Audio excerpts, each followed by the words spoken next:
Hey, Huntington, how's it going? Happy Friday. I guess everybody had a short week, and that's good.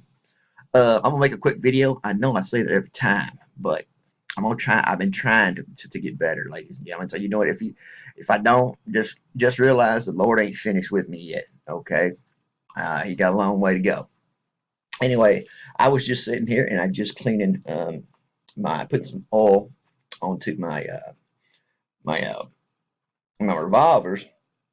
And I wanted to make something really clear, real quick. I understand that some people have been saying, he's the one that walks around with the revolver and all the time he got a gun. Well, let's break it down for you. My my revolvers are not a weapon, and here listen to me real clear on this. Per Penal Code 40.06, it defines what a weapon is. Now, if you look at that 40.6, there are two exceptions, A and B. These revolvers that I carry are 1851 Navy Colt revolvers. They are dated before 1889. So these are considered antique curiosity revolvers, which does not fit any statute and is not against the law to carry these anywhere. We see this in the reenactments that we have. So with that being said, they are cap and ball revolvers based totally on a weapon that was used, or a revolver that was used in the Civil War, mostly by cavalry. And I don't want to go off on history because you know what? If you want to know anything about a Navy Confederate coat or Navy coat, you let me know, and boy, I'll tell you what, I can give you some. I can give you some history. But the bottom line is that these do not require any kind of don't have to have no card, no nothing. CCR card doesn't have to have anything. These are perfectly legal because the United States government, state of Texas, determines since you got to put caps on a sun gun, you got to load it with a lead ball. You know it really ain't a deadly weapon. So, with that being said, okay, hope that answers everybody's question. Next thing is that I want to make an apology to the city of Huntington because what I failed to understand, and I took it the wrong way, was that I didn't understand with all these issues why the city of Huntington didn't go to city council meetings. However, I found out, guys, why, and I'm sorry for assuming differently. The reason why I got from individuals that I talked to on the street or talked to in our merchants around have told me, they said, we don't go to city councils because they don't do no good. Because you sit there and you're not allowed to talk, you're not allowed to say anything, you're not allowed to bring up a subject, you just have to sit there and take it. I said, okay. And so I said, so I asked a couple of people, I said, so people don't participate in government in Huntington? He said, no, but they do. But what they do is they call in. Because that way, when they call in, they can't have nothing happen to you. Because now everybody's saying, well, I don't want to go to city council meeting because look what they did to Dubo. They locked his butt up. A lot of people said, I told him so, I'm an idiot, told him so. Well, depends on how you look at that, I guess. But um, so I apologize for that. I assumed that participation was something that had to happen, but really, you're right. In Huntington, it really doesn't matter because the fact is, you go to a city council meeting or you hear it file a complaint or something along those lines, they don't go very far. But one thing that they can't deny, or really gets under their skin, is that when a bunch of individuals call them or email them, make them actually work, then they take that more serious because the place is a buzz and they have to start answering some questions from some people because people are asking questions. So for that, I stand corrected, and I understand, and I promise I won't make it a big deal to go to city council meetings anymore because I know you guys got a better way, and I understand and accept that way. And you know what? Carry on. Y'all doing a good job. Okay. So next thing is that um, yeah, everybody knows I got a case coming up, and I don't really want to go into the case or whatever, but I did seek out an advice of attorney because if I represent myself, then I'm kind of like I read this to my granddaughter the other night. It was a story about David and Goliath, And if I went in that courtroom, that would be it. I mean, I would be David, and I'd be up against Goliath. And even though David won, you know, he was only fighting Goliath. I mean, I'm fighting a lot of Goliaths. So I did seek counsel, and I did receive the boy. He's considering taking the case, and he's really interested in it, and he is very devout and very a good person that actually sees what's going on, and he thinks it's commendable that I am actually doing this because he said very rarely do you have somebody that stands up like that to these individuals. So after thinking that, like me leaving that meeting, I was driving home, and a story come to mind. Um, if you ever watch Black Hawk Down, I'm a big war enthusiast too. I mean, I've been in one, so I want to, I don't know why I keep watching them, but one of the quotes in there was that they were on a convoy, and they got attacked, and this old boy deployed with a 249, which is automatic weapon. It's lighter than the 60. So anyway, these Muslims, they were firing at him, shooting at him, whatever, and he was sitting there, and he asked his buddies. He said, "Well, that's what's in the rules of engagement." And he said, "Well, you can't shoot until they're shooting back at you." Now all this time these Muslims were shooting, there's bullets going all around. He goes, "Well, how do I know that?" He goes, "Well," he said, "a hiss means it's close. A ping means you can shoot back." So I'm sitting there thinking, "You mean I gotta wait for that to shoot?" Okay, well, so this old boy looks up at the colonel and he said, "Sir, they're shooting at me." Colonel looked down and says, "Well, hell, shoot back." So the moral of this story is Huntington, if they're shooting at you, well, darn, shoot back. You may not hit them, you know. You never been to the range, but you may not hit them, but you can hit them back, shoot back at them. It does one or two things. It tells them that you know what, the public's paying attention, even if you miss by a mile. Somebody shooting at us. We better watch our too. We gotta get on our toes here. It's like shooting at us. So let them know people are watching. Let them know that uh, we can shoot back. And if we can all band together, we can shoot back. Just kind of like David. You know what? One person is David. I'm not concerned as David, but anyway, David. But he got that one little rock that he's gonna throw around. How about if we build we get David a big stack of rocks? That's what you call a community. So now he got a stack of rocks. He only needed one, but um, just say if he'd have missed, he'd had more than one. Uh, so with that being said, kind of put myself in that mind, and I read that Mr. Dave on the other side or whatever, he made it a point to get my name in the paper in Lufkin News, and I was arrested or whatever. So hey, ain't the first time I've been in the newspaper. Okay. Um, I mean, I'm not saying that I'm a bad guy or whatever. I'm just saying that you know what, I was a teenager once, and before I became a Christian, and then but I learned my way. Like I said, Lord ain't finished with me yet, but actually, when I thought about it, I said, "Oh, Dan, he did me a favor. He did us a favor." And what he did is that by pumping that story, making that story, he's actually done something that um, is actually beneficial to me. I mean, he's starting. Um, what do you say? He's starting everybody to pay attention to Huntington. In other words, I can't remember the word. I'll remember it here in a minute. But anyway, exposure. That's the word. Yeah, exposure. Don't ask me to spell it. Okay. Anyway, it's exposure. So what has happened is he's brought up the fight and or brought up this plight, and then people start seeing this and reading about it, and they're like, they start asking questions. So he's got exposure to Huntington, and people are like, "Hey, what are they doing?"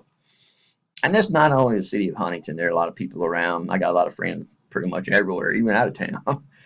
So they're bringing up the exposure, and that's something really that the city hall doesn't want right now, because the fact is that they don't want anybody to bring light to actually what they're doing down here, because anybody that starts paying attention, they're going to say, "Oh, you know what?" And the word's going to get around.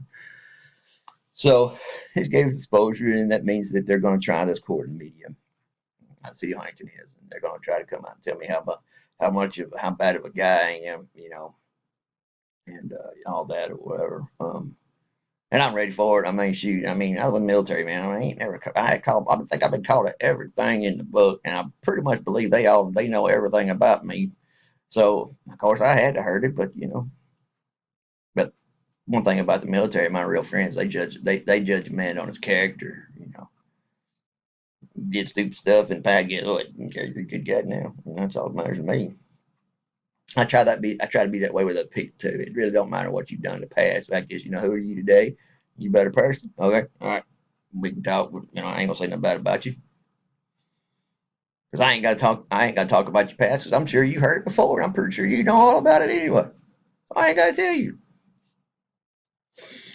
So that's the trick they're trying to use now is the exposure, and they want me to basically they want me to back down. They're going to go ahead and try this case, and this case is going to go to trial.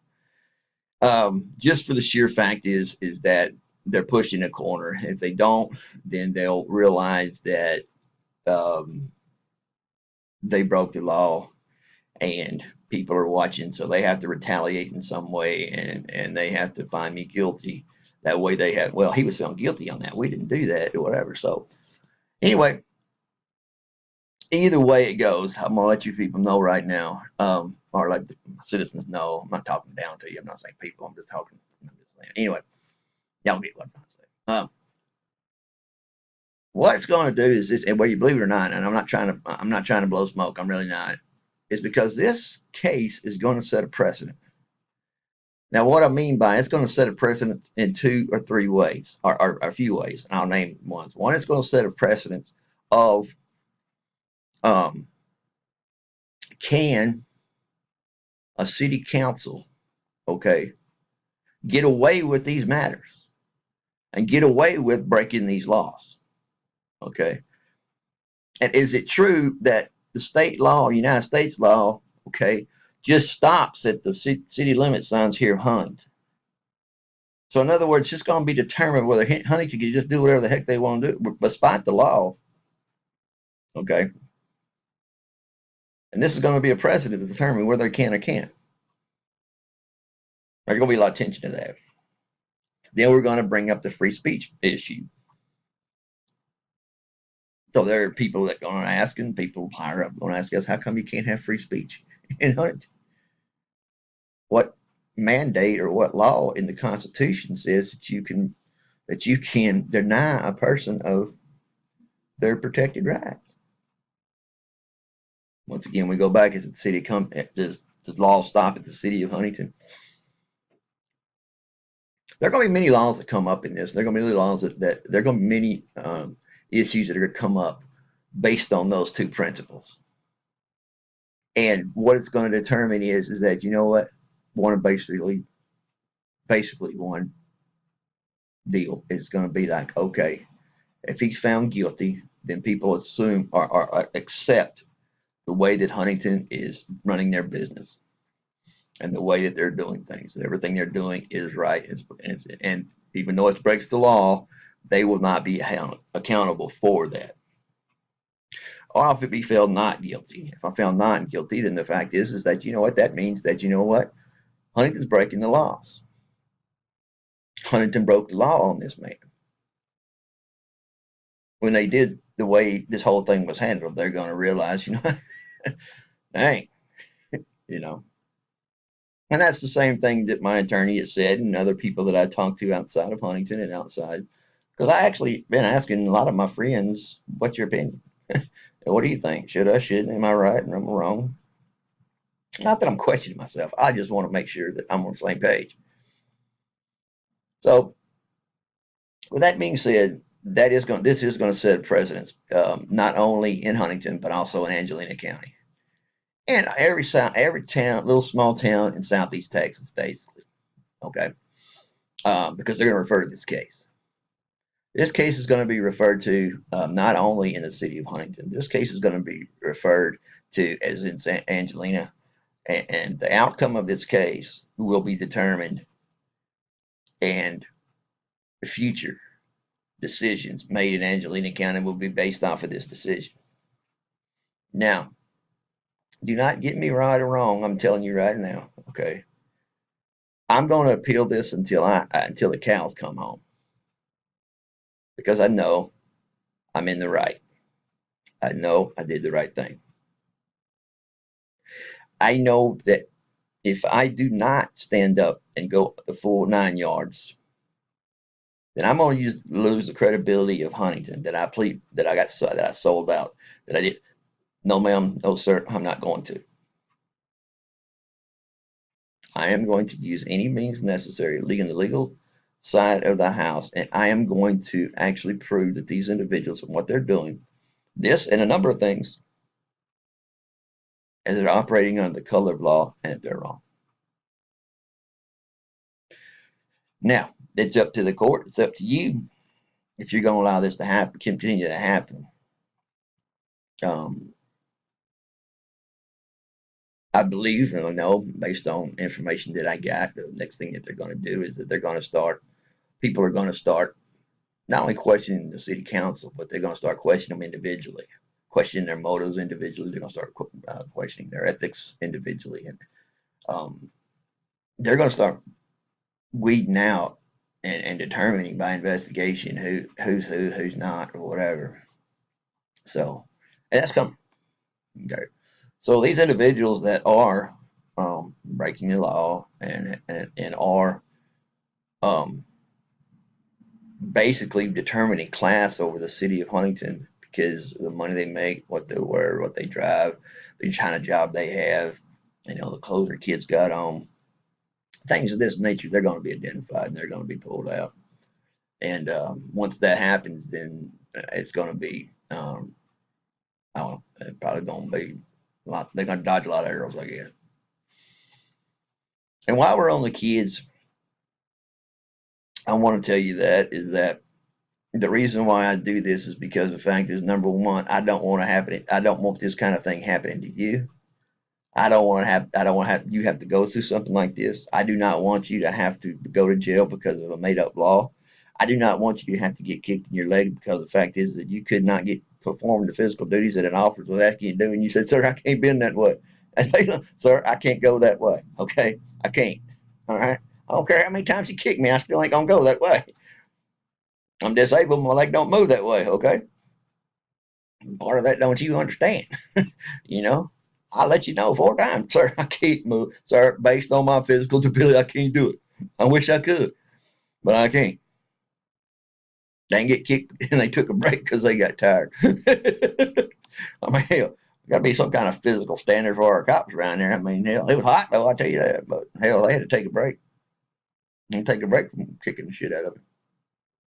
So my main concern is the children, and 2 reasons why is because the fact is that you know what, whether you believe it or not, your children see a lot more than you think. They're gonna ask themselves and say, what would my daddy or mama do if they were in this position? Did my mom and daddy stand up and just say something and take a position, or did my mom and daddy say, "No, well, we can't do nothing about it, and we have to accept it and go on"? Either way, that's your decision. That's your family or whatever. But I just wanted to let you know the kids are watching, because pretty soon they may have to make that same kind of decision in their life. And you want to know that they're doing it right. You want to know that they're doing the right thing. Now, another issue that comes to play is what I realized is the fact is I didn't take into account, and I apologize for this, I didn't take into account the fact is that the repercussions that a family could get from speaking out against city council. There are a lot of ways that they have with their ruling of their right hand to make your life miserable.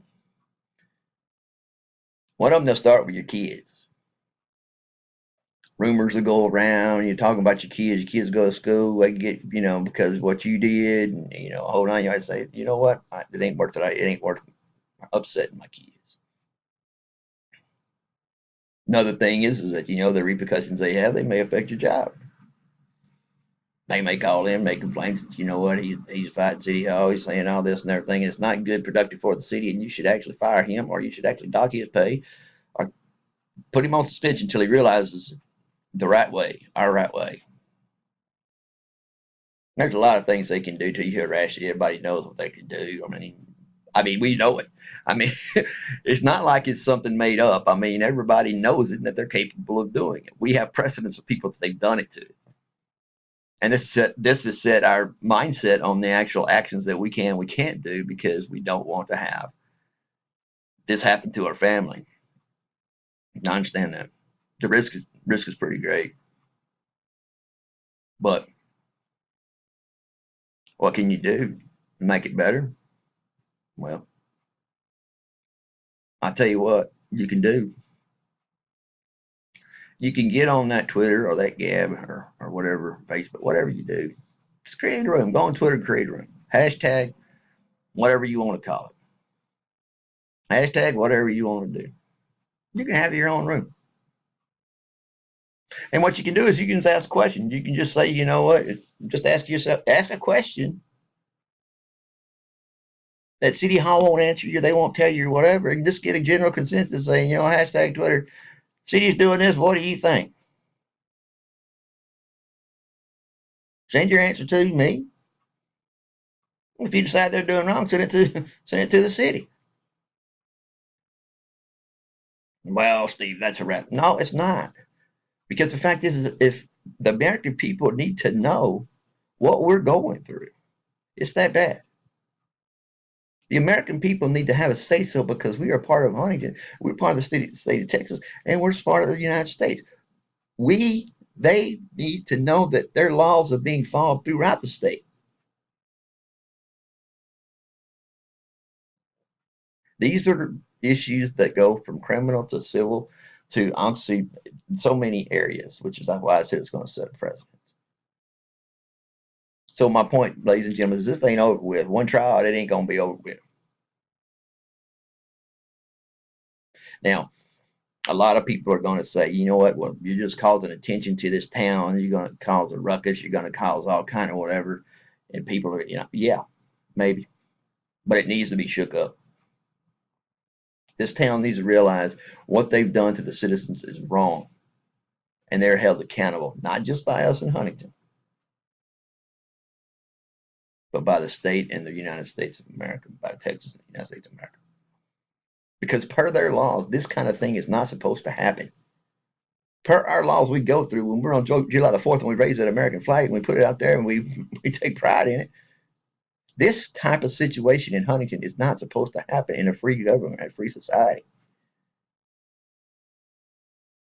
This type of behavior and these types of shenanigans that these city council members, okay, that may have worked back in the 60s and 70s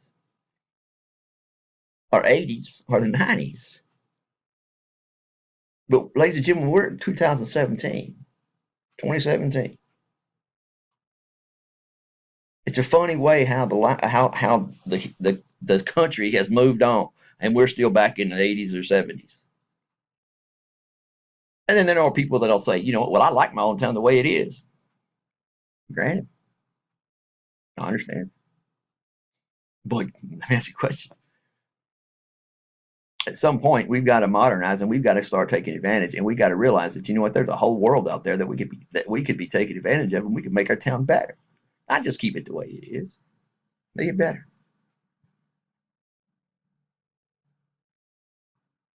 We can start doing things together that make a difference, make our town better. We get to decide what we want, how fast we want to grow. We get to decide how fast or what you can put in here. We decide what kind of water we drink.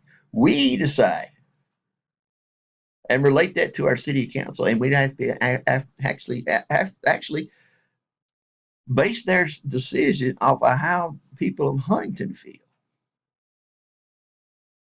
But I said all this before. But I look forward to the day to where I had a dream.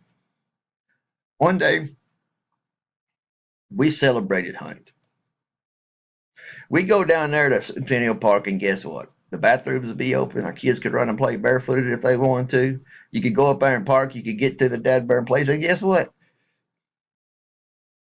Take it out of a flood zone where people can actually walk down that sidewalk.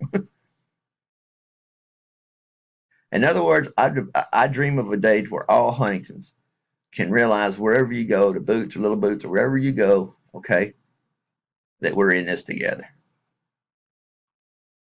It's like fighting and fussing and start fighting the powers that be to keep us all down at one time. Ladies and gentlemen, they love it when we fight amongst each other. They love it. Hell, they even spur it. You know what he said about him? You know what he said? So we go off on each other and we want to fight each other instead of fighting who we really need to fight. So I just want everybody to remember one thing. You have this city in your own hands. Your voice should be heard.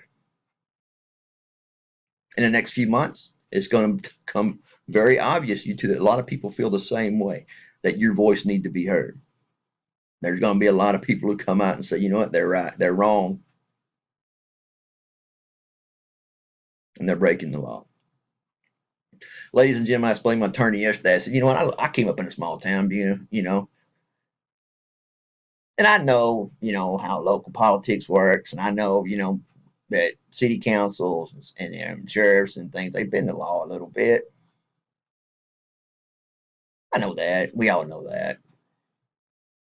And we kind of put up with it because it's for the best of the community, and we kind of go along with it because the fact is that it keeps our children safe, or the intention is to do so. But where do we draw the line, ladies and gentlemen? I mean, we've crossed the line from breaking state laws now, state mandates, state laws. Now they've gone so far as to start breaking United States law. Ladies, I don't know if you know this or not, but discrimination in any way, shape, form, or fashion is a felony, and it isn't going to be in federal court. Discrimination of any kind is not accepted, especially if you're on a city council. They represent the entire town. So what's going to happen if somebody says, you know what, that's wrong, that's discretion, that's discrimination, sexism, because you can't mention girls. A lot of terms can be used here. And what's going to happen if we don't stand up and remove that stuff and make them take it back, whatever? Because it's going to get out pretty quick. Oh, yeah, City of Huntington, yeah, they discriminate.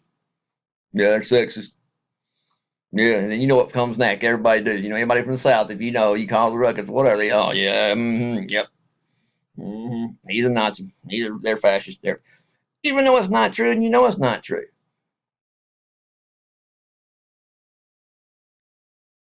So,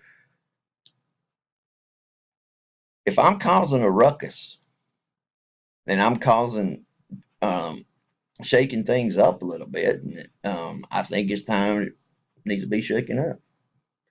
Like that paint in that paint can, you can go out there and you shake the heck out of it, and then you know what? Next time you get ready to use it, you got to shake it again. If I ain't painting right, if it ain't coming out right, you got to shake it again.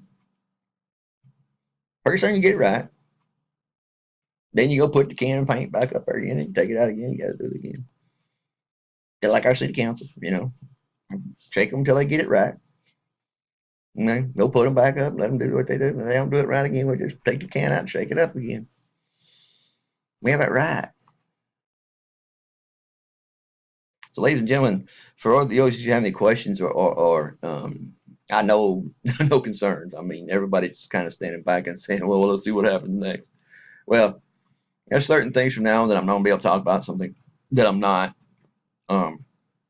Not because I want to lie to you or not because I want to hold information. It's because the fact is that it's better that I don't say some things, because believe it or not, city of Huntington right now and the state of Angelina County is circling the wagons.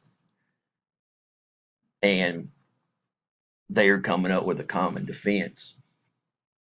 I'll give you an example, then I'll go. In a meeting Bill Stewart used, and the only reason why I use people's name because I actually heard him say this.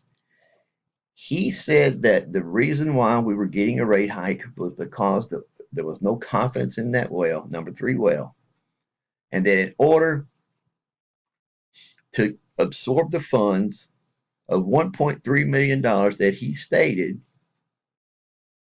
it was going to take to drill a new well. Okay. That's what the money was going to be used for. Okay. I identified, and other people have identified to him in my presentation, sir, $10, extra $10 in our water bill is not even going to come close to $1.3 million in 3 years. And that's what you're giving us is 3 years. Bill Stewart said, well, he disagreed because the fact is that I said, well, there should be a fund. We should have a fund designated to drilling our well, new well. We should actually have environmental people come down and tell you this is the best way, this is the best place to drill. We should have experts come down here and say, you know what, this is how deep you need to have it. We need to have people things on paper that somebody can come back and say, you know, this is how much it's going to cost, and this is the best opportunity you have for clean water. Mr. Bill Stewart come up and said $1.3 million is what it's going to take. I'd like to see a bid on who's going to build it. Who's going to do it? Or did we just snatch that number out of the air? So that was the reasoning behind that, was because we needed to raise funds because of the digging new well. Now, I find out now that Mr. Stewart says, no, that $10, it's going to go, it's just going to go for the existing bills that we have. Okay.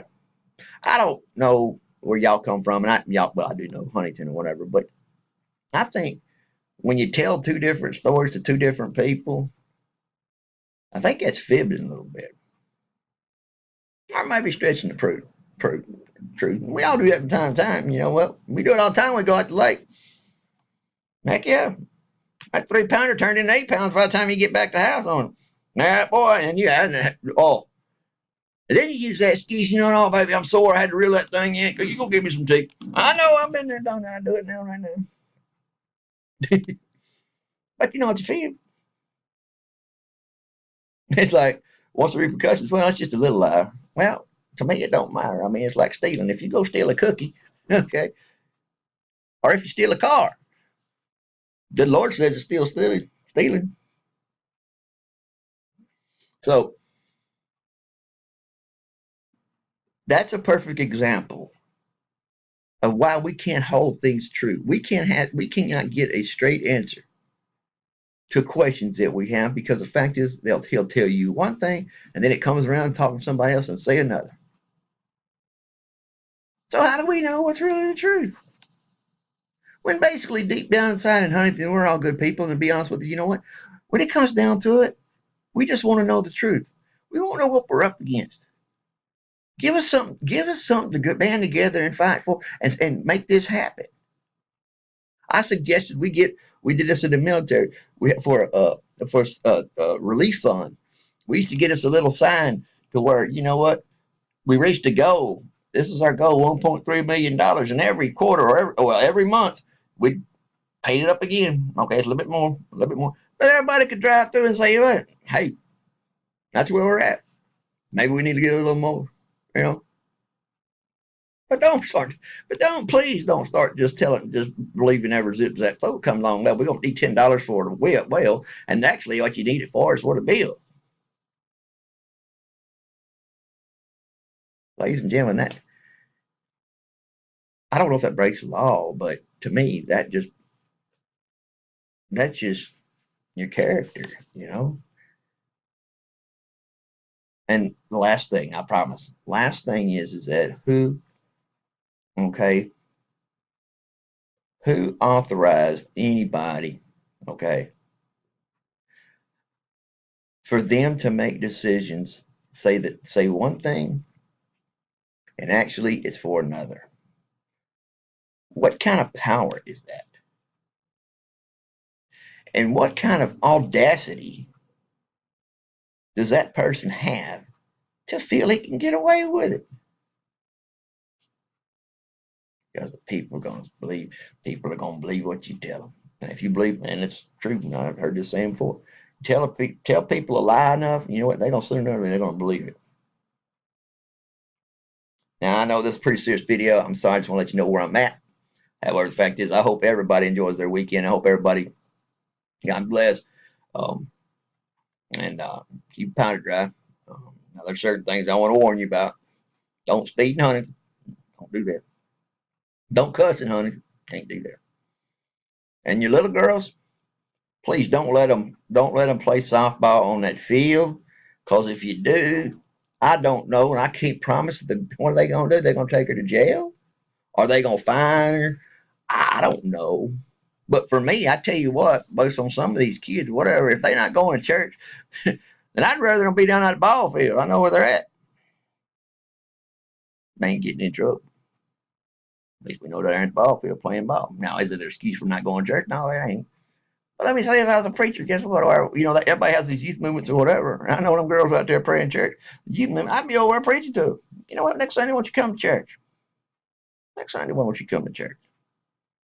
Tell you what we're gonna do. You know what? Next Sunday, if you come to church, we're gonna play a game in the afternoon when we get on the field. All of us at our church. Opens up a whole realm of possibilities because we have so many youth movements to go to the mall, to the track, and spread the word to the teenagers. This is just another way to get through to the teenagers. Or how about this? Start a church softball league. Ain't gotta be no good. Let them girls go out and have fun. But I digress. Please hit me back if you get a chance. Please let me know how I'm doing or whatever. I get a lot of likes, but I don't get too many comments. And people, it's okay here. When you come in my room, you can say whatever the heck you want. I ain't gonna kick you out. I do approve people come in because the fact is, here's why. Because the fact is that old Mr. Stewart over there, he's trying to send in people to find out what we're doing over here. Go figure. Huh? So I know who they are. And, they don't really matter to me, to be honest with you. Because bottom line is, I don't know if anybody agrees with this or not, but you know what? Good Lord put me here for a reason in this fight. He's going to do the right thing, whether I like it or not. I mean, don't leave it to good Lord's hands. Leave it in the Lord and say, Lord, I can't handle this one. Help me out. I feel good about that too because everything I've done has come from the Bible, from the Constitution of both state of Texas and the United States. I feel pretty good. Okay, now I'm really gone. Y'all have fun. Everybody, stay out of the sun, man. I see some guys out here, man, getting too hot out there, man, mowing the grass and stuff. Hey, ladies, if your husband's out there working, man, go out there and look at him every once in a while. You may give him pour some water on him. It's hot out there, ladies and gentlemen. Stay cool. Get in that house. It's over. Here's my rule. If it's over 95, you can find my butt inside. It's Steve. I'm out of here.